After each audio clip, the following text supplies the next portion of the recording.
اس کا دماغ معاف ہو چکا تھا۔ اسے کیا خبر تھی کہ تقدیر اس سے کیا مذاق کرنے والی ہے۔ اس نے قدم باہر نکالا ہی تھا کہ وانیا کی آواز سنائی دی۔ خدا جانے وہ فون پر کسی سے بات کر رہی تھی یا اس کے سامنے کوئی موجود تھا۔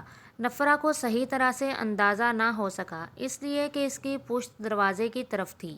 اپنی طرف سے اس نے یہ فقرہ سرگوشی کے سے انداز ہی میں کہا تھا، لیکن اسے فقرہ کہتے ہیں تو دنیا میں سب سے سنگین یہی فقرہ ہو سکتا تھا۔ نفرہ کے کانوں میں اس کی آواز آئی، اللہ جانے مغیث کی یہ کزن فائنانشلی کیسی ہیں، اسی لیے بیٹھی ہوں۔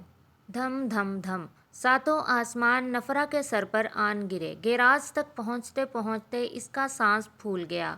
اپنے اوپر بلکہ اس نام و نہاد حساسیت پہ اسے شدید غصہ آ رہا تھا۔ اپنے اوپر بلکہ اپنی اس نام و نہاد حساسیت پہ اسے شدید غصہ آ رہا تھا۔ کیا ضرورت تھی ماموں ممانی کے افسوس کے لیے آنے کی، جو مر گئے، اپنی اپنی قبروں میں دفن ہو گئے؟ کیا انہوں نے تعزیت کے کلمات سننے کے لیے زندہ ہو جانا تھا؟ تواتر سے عشق بہہ رہے تھے۔ جو ہی وہ گیٹ تک پہنچی، گیٹ کا آٹومیٹک لاک کھلا۔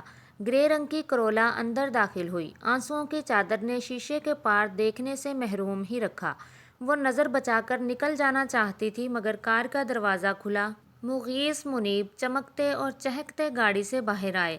دونوں کے ہاتھ میں مشہور فورڈ چین کے شاپر تھے۔ السلام علیکم نفرہ آپی، دونوں نے کورس کے انداز میں سلام کیا۔ وعلیکم السلام کے الفاظ نفرہ کے حلق میں ہی پھنس گئے۔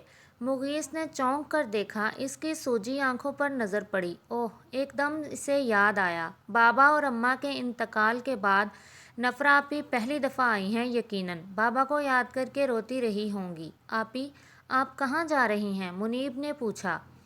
کہیں نہیں۔ نفرہ کے چلتے قدم تھم گئے۔ کیا بہانہ پیش کرے؟ آپی اندر چلیں اور یہ گڑیا سو رہی ہے۔ اس نے آگے بڑھ کر زوبیہ کو پکڑا۔ جبراً پاؤں گھسیٹتے ہوئے بددلی کے ساتھ نفرہ بھی ان کے ہمراہ چل پڑی۔ آپ بھی ادھر آئیں، ہمارے کمرے میں، مغیث بولا۔ دیکھیے سارے گھر میں کتنی تبدیلی آ گئی ہے۔ کچن کے ساتھ چھوٹا سا کمرہ جو پہلے نہیں تھا، کراکری کے ڈبوں سے بھرا ہوا تھا اور ذرا سی گردن گھمانے پر پورا منظر نظر آ رہا تھا۔ کتنی یادیں وابستہ تھیں کھانے کے کمرے سے۔ پرانی والی میز اسی کمرے میں پڑی تھی اور ساری میز مختلف طرح کی شو پیس سے سجی پڑی تھیں۔ وہ پیارے چہرے، ان کی آوازیں پھر قوت سماعت میں اضافہ کرنے لگیں۔ چادر اتاریے اور آرام سے ٹانگیں پسار کے لیٹ جائیے، منیب نے کہا۔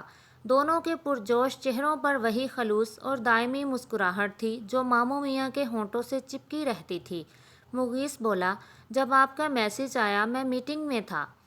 اسے چھوڑ کر راستے سے منیب کو لیا، آپ کی پسند کے دہی بڑے اور چپلی کباب پیک کروائے، اسی لیے دیر ہو گئی۔ ایمان سے آپی، آپ کے آنے کا سن کر اتنی خوشی ہوئی کہ بتا نہیں سکتا۔ دونوں اپنی اپنی یادوں کی پٹاری کھولے بیٹھے تھے۔ وہی 14-15 سال والے معصوم بچے۔ نفرہ کو ایسے محسوس ہو رہا تھا ماموں میاں زندہ ہو کر نئے وجود میں سامنے بیٹھے ہوں۔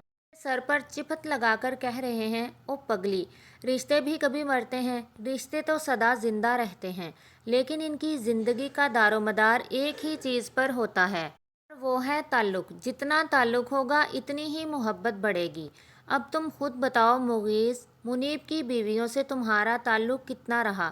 چند لمحے قبل کا غصہ شرمندگی اور ندامت میں بدل گیا۔ وہ اٹھی اور مغیث کی بیوی کو ڈھونڈا جو کچن میں بہت اہتمام سے کریلے گوشت بنا رہی تھی۔ پلاؤ دم پر تھا جس کی خوشبو چاروں سمت پھیلی ہوئی تھی۔ کباب توے پر رکھے تھے، سلاد کھانے کی میز پر رکھا ہوا تھا۔ سارا منظر مکمل تھا۔ آج سے 10-12 سال قبل یہی مناظر تھے جو اس کی یادوں کو تازہ رکھتے تھے۔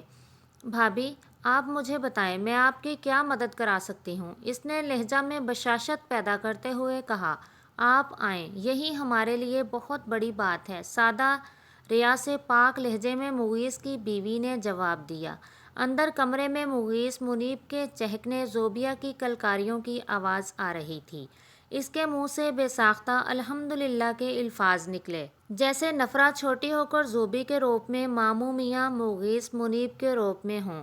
اسے بہت اچھی طرح سمجھ میں آ گیا تھا، جیسے انسان کے لیے آکسیجن اور زندگی کے لیے پانی ضروری ہے، اسی طرح محبتوں کی آبیاری کے لیے تعلق رکھنا ضروری ہے۔